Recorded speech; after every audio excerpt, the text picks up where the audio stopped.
அடுத்து 5வது சிறப்பு என்னன்னா, இதன் மூலம்தான் யஜ்ஞோபவீத தாரணம் என்பது ஏற்படுகிறது.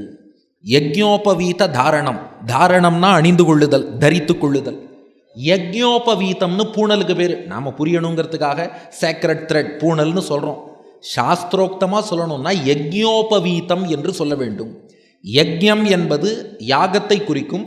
இங்கே பொதுவாக எல்லா வைதிக கர்மாக்களையுமே யஜ்ஞம் என்ற அந்த வார்த்தை குறிக்கிறது. உபவீதம் அப்படின்னா டு பி வூண்ட் அரவுண்டுன்னு அர்த்தம், சுற்றி அணிந்து கொள்வதுன்னு அர்த்தம். யஜ்ஞ உபவீதம்னா வைதிக கர்மாக்களை செய்யும் அதிகாரம் இருப்பதன் அடையாளமாக உபவீதம் சுற்றி அணிந்து கொள்வது. அப்போ இந்த உபவீதம் சுற்றி அணிந்து கொண்டால் யஜ்ஞம் வைதிக கர்மா பண்ணுறதுக்கான அதிகாரம் இருக்குதுன்னு அர்த்தம். இந்த யஜ்ஞோபவீத தாரணம் பூணல்ங்கிறது அந்த குழந்தைக்கு எப்போ வரும்னா உபநயனம் பண்ணாதானே வரும். அப்போது இந்த யஜ்ஞோபவீதம் என்பதையே குழந்தைக்கு பெற்றுத்தரக்கூடியது எதுனா உபநயனம். அதுதான் 5வது சிறப்பு. இந்த யஜ்ஞோபவீதம்ங்கிற அந்த பூணலில் பார்த்தேன்னா 3 இழைகள் இருக்குது. பிரம்மச்சாரி முதல்ல போடுறார் பூணல், 3 இழைகள் இருக்குது. அது ஏன் 3 இழைகள் இருக்கணும்னு ஒரு கேள்வி. அதுக்கு என்ன ஆச்சாரியர்கள் பதில் சொல்கிறா, அந்தணனாக பிறந்தவன் 3 பேருக்கு கடன் பட்டவனாம். நம்ம எல்லாருக்கும் பிறக்கும் போதே 3 கடன், ஏற்கனவே சென்ட்ரல் கவர்மெண்ட் வாங்கின கடன், ஸ்டேட் கவர்மெண்ட் வாங்கின கடன், இதெல்லாம் வேற நம்ம கட்டணுமா? இதுக்கு மத்தியில் இன்னொரு 3 கடன் வேற இருக்கான். அது என்ன 3 கடன் அப்படின்னா, தேவக்கடன், ரிஷி கடன், பித்ரு கடன். தேவர்களுக்கு நாம் கடன் பட்டவர்கள். அந்த கடனை கழிப்பதற்காகத்தான் தினந்தோறும் ஆற்றுல திருவாராதனம் பண்ணி கொண்டே இருக்க வேண்டும். தேவாதி தேவனான எம்பெருமானுக்கு ஆற்றுல தினந்தோறும் திருவாராதனம் பண்ணி தேவக்கடனை கழிக்க வேண்டும். அடுத்து ரிஷி கடன். நமக்கு வேத மந்திரங்களை கண்டுபிடித்து வழங்கியவர்கள் ரிஷிகள். அதனால் அவளுக்கு நாம் எவ்வளோ கடன் பட்டிருக்கோம். அந்த ரிஷிகள் இல்லைன்னா இந்த மந்திரங்கள் நமக்கு கிடைச்சிருக்காது. வால்மீகி இல்லைன்னா ஸ்ரீராமாயணம் கிடையாது. வியாசர் இல்லைன்னா மகாபாரதம் புராணங்கள் கிடையாது. அப்போ அந்த ரிஷிகளுக்கு நாம் கடன் பட்டு இருக்கிறோம். அந்த கடனை எப்படி செலுத்தணும்னா வேத அத்தியனம் பண்ணி. அவள் நமக்கு எந்த வேதத்தை கொடுத்தாலோ அதை ஒழுங்காக படித்தா போகிறோம். ரிஷிகள் நம்மக்கிட்ட திரும்ப வட்டி கொடுன்னுலாம் கேட்கல. ஒழுங்காக நான் சொல்லி கொடுத்த வேதத்தை, நாங்கள் கண்டுபிடிச்சி கொடுத்த வேதத்தை அத்தியனம் பண்ணுங்கிறா. அந்த வேத அத்தியனம் பண்ணி ரிஷி கடனை கழிக்க வேண்டும். 3வது பித்ருக்கடன். நம் பித்ருக்களுக்கு நாம் கடன் பட்டவர்கள். ஏன்னா இந்த ஒரு நல்ல குடும்பத்தில் எம்பெருமானார் திருவடிகளே தஞ்சம் என்ற அந்த உணர்வுள்ள குடும்பத்தில் ஒரு ராமானுஜதாசனாக நாம் இருக்கிறோம் என்றால் நம் பெற்றோர்கள் அதற்கு முக்கிய காரணம், பித்ருக்கள்லாம் காரணம். அந்த பித்ருக்களுக்கு நாம் கடன் திரும்ப செலுத்த வேண்டாமா?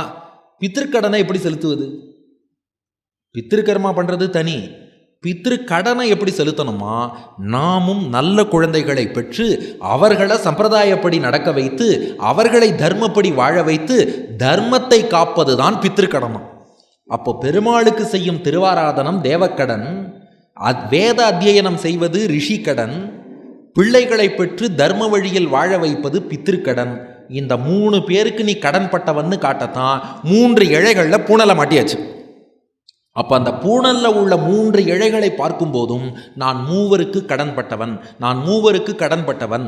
தேவக்கடனை பெருமாள் திருவாராதனம் மூலமும், ரிஷி கடனை வேத அத்தியனம் மூலமாகவும், பித்ருக்கடனை நல்ல பிரஜைகளை பெற்றெடுத்து தர்மப்படி வாழ வைப்பதன் மூலமாகவும் இந்த 3 கடனையும் நான் செலுத்தணுங்கிற எண்ணம் மனசில் ஓடிண்டே இருக்கணுமா? அதனால் 3 இழை அந்த யஜ்ஞோபவீதம் என்று அணிகிறான். நம்ம சம்பிரதாயத்தில் இது இன்னொரு சிக்னிஃபிகன்ஸ் இருக்குது. அது என்னென்னா, யஜ்ஞ உபவீதம்னு சொல்கிறோம் இல்லையா, யஜ்ஞோவை விஷ்ணுன்னு சொல்லியிருக்கு. யஜ்ஞன் அப்படின்னா விஷ்ணு நாராயணன், நாராயணனுக்கு யஜ்ஞன்னு பேர். யஜ்ஞோபவீதம்னா இந்த பூணலை எந்த குழந்தை அணிஞ்சுக்கிறதோ யஜ்ஞனாகிய விஷ்ணுவே உபவீதம் அந்த குழந்தைய சூழ்ந்திருந்து காக்கிறானா. யஜ்ஞோபவீதம்னா விஷ்ணுவாகிய யஜ்ஞன் குழந்தைய சூழ்ந்திருந்து காக்கிறான்னு அர்த்தம். அதனால இந்த யஜ்ஞோபவீதம் அணிந்திருப்பவரை பகவான் சூழ்ந்திருந்து ரட்சிக்கிறான் என்றும் பொருள்படுறது. சம்பிரதாய ரீதியில் இந்த 3 இழைகள் இருக்கு இல்லையா பூணலில், அந்த 3க்கு என்ன அர்த்தம் சொல்கிறான்னா, இது பிரணவத்தில் உள்ள 3 எழுத்துக்களை குறிக்கிறது. ஓம்காரமாகிய பிரணவம். அந்த ஓம்காரத்தை பிரித்தா ஆ உ மா. ஆனா பரமாத்மா நாராயணன், மா என்றால் ஜீவாத்மா, ஊ என்பது அந்த எம்பெருமானுக்கு மட்டுமே, ஆ என்று சொல்லப்பட்ட எம்பெருமானுக்கு மட்டுமே, மா என்ற ஜீவாத்மா அடிமை தொண்டன், அந்த பகவானுக்கு மேன்மை சேர்ப்பதற்காகவே ஏற்பட்ட தொண்டன் சேஷபூத்தன். அதை சொல்கிறது இல்லையா? அப்போ இந்த பூணலை பார்க்கும்போதெல்லாம் ஆ உ மா 3 இழை இருக்கா? ஆ இழை, ஊ இழை, மா இழை. எம்பெருமானுக்கு மட்டுமே நான் தொண்டன். எம்பெருமானுக்கே அடியன் தாசன், எம்பெருமானுக்கு அடியன் சேஷபூத்தன்.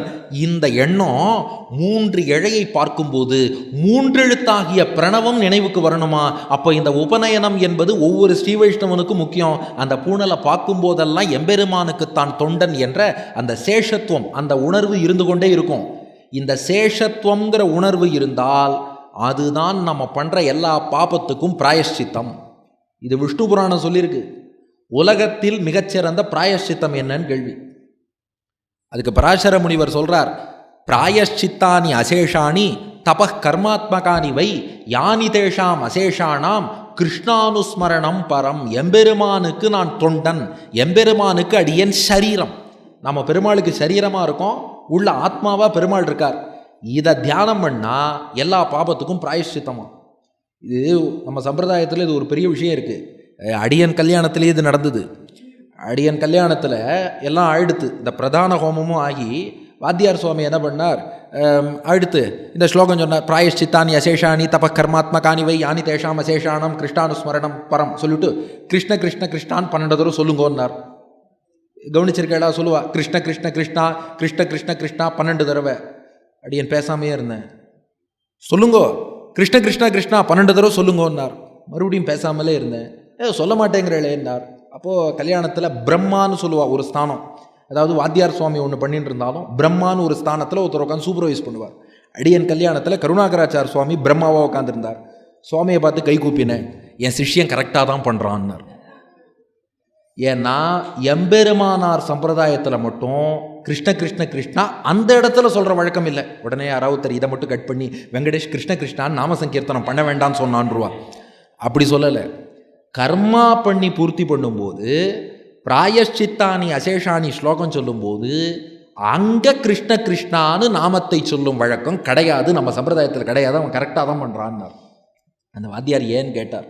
ஏன்னா விஷ்ணு புராணத்தில் இந்த ஸ்லோகம் இருக்குது. அதுக்கு எங்களாழ்வான் வியாக்கியானம் பண்ணியிருக்கார். எம்பெருமானார் அவர் காலத்திலேயே எங்களாழ்வானை விட்டு விஷ்ணு சித்தியம்னு ஒரு வியாக்கியானம் பண்ண சொன்னார் விஷ்ணு புராணத்துக்கு.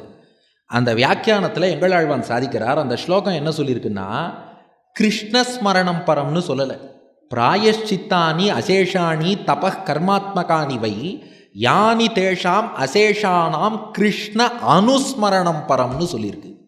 கிருஷ்ண ஸ்மரணத்தை பண்ணுன்னு சொன்னால் கிருஷ்ண கிருஷ்ணான்னு சொல்லிடலாம். அணு அப்படின்னா தொண்டன்னு அர்த்தம். கிருஷ்ண அனுஸ்மரணம்னா அங்கே வாயை திறந்து கிருஷ்ணான்னு சொல்கிறது முக்கியம் இல்லையா, மனசுக்குள்ள அடியன் கிருஷ்ணனுக்கு அணு, பகவானுக்கு தொண்டன், பகவானுக்கு சரீரம், பகவானுக்கு சேஷபூத்தன் நினச்சிக்கணும். அது எல்லா பாபத்துக்கும் பிராயஷ்சித்தம். அதெல்லாம் இருக்கட்டும்பா, தூக்கம்தான் வருது. நான் பகவானுக்கு தொண்டன்னு நினச்சா அது எப்படி பிராயஷ்சித்தமாகும், எப்படி பாபம் போகும்? அதுக்கு எங்களாழ்வான் விளக்கியிருக்கார். நம்ம உடம்புல ஒரு அழுக்கு இருக்குன்னா அதை யார் போக்கணும்? நாம தான் போக்கணும். இந்த ஜீவாத்மா பெருமாளுக்கு சரீரம்னு நாம் உணர்ந்துக்கிறோம் இல்லையா? பெருமாளுக்கு சரீரமாக இருக்கும் ஜீவாத்மா கிட்ட ஒரு அழுக்கு இருக்குன்னா யார் போக்கணும்? பெருமாளே போக்கிடுவார். அவ்வளோதான் பிராயஷ்சித்தம். இதுதான் பிராயஷ்சித்தமா. கிருஷ்ண அனுஸ்மரணம் பரம். இந்த உடம்புக்குள் ஜீவாத்மா இருப்பது போல ஜீவாத்மாவை உடலாக கொண்டு ஜீவாத்மாவுக்குள்ளே பெருமாள் இருக்கார். எனக்குள் பெருமாள் இருக்கார், நான் பெருமாள் சரீரம் நினச்சுட்டாலே என் சரீரம்னு புரிஞ்சுட்டியோ இல்லையோ, என் சரீரத்தில் உள்ள அழுக்க நான் போக்கிடுறேன்னு பெருமாள் போக்கிடுறார். இந்த நினைவே பிராயஷ்சித்தம். அந்த நினைவு எங்கே வருதுன்னா, நம்ம சம்பிரதாயத்தில் சொல்லப்பட்ட அந்த நினைவு பூணல்ல உள்ள 3 இழைகளை பார்க்கும்போது ஆ ஊ மா. ஆ என்பது பெருமாள், மா என்பது நாம ஜீவாத்மா, ஊ அந்த பகவானுக்கு மட்டுமே நான் அடிமையாக சரீரமாக இருக்கிறேன், சேஷபூத்தனாக இருக்கிறேன். அப்போ அந்த நினைவு எப்போதும் உள்ளத்தில் இருந்து கொண்டிருப்பதற்காகத்தான் 3 இழைகளோடு இந்த உபவீதம் பூணல் என்பதை அணிந்து கொண்டிருக்கிறோம். இது 5வது பாயிண்ட். இது சேஷத்துவ ஞானத்தை கொடுத்துடுறது. இப்போ அடுத்து 6வது பாயிண்ட்டுக்கு வருவோம்.